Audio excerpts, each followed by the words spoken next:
It was a time in the American society to pay attention to the needs of different ethnic groups and cultural groups because they weren't getting services, they weren't seeking out services, they were dropping out of services.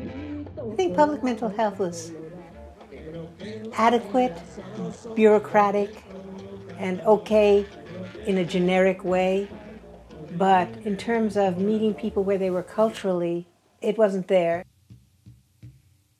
Well, when we began looking at what was missing and why people weren't receiving services, it forced us to look at who we are, what that means, who we are on a cultural spectrum, what values do we have, what belief system, and how do you make that into a program. We knew that there were tremendous needs, especially with a growing immigrant community and all the trauma of war from the countries that they came from.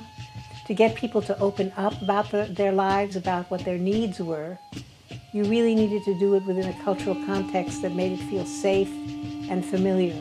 It's like creating an ambiente, a sense of community where you feel like you belong when you walked in. That was the vision, Instituto Familiar de la Raza. And the term familiar was we had a whole discussion about why we wanted to include it, because the vision was to serve families, to become a healing place for families, a supportive environment for families, because Latinos operate within families.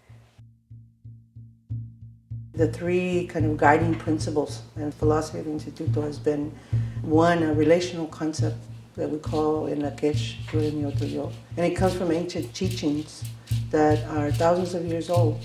And it's the wisdom of our community to understand that our relationships are really meant to be in balance, to create healthiness in us and to connect in healthy ways towards each other. Our other philosophical approach is la cultura cura. It means that there are inherent value and strengths in our culture. And the more we know about our culture, the more we're able to connect to that. And it's a beautiful way for our community to understand that continues to be a lot to be proud of. It also speaks to the fact that la cultura cura means that it's transformative, it changes. Culture is not stagnant. The understanding of your history will help transform your future, transform your daily life. That is a very important part of our practice, our principle. That's why we integrate all the notions of culture, not just the teachings, but the practices, the ceremonies, our music, our art. That's a part of our health. And that, I think, is a difference between a kind of conventional communal health model and what we see as a healing institution for our community. The third part of it is called Si Se Puede, and it's just a statement of social justice. That's all it means. It means to know that we deserve to have fair, equitable life in housing, in the environment, in our work settings, in our home lives. These are the things that guide us as we think about our programs, as we think about the communication to our people, as we think about the many ways and the many medicines that we can create and we can offer to our community.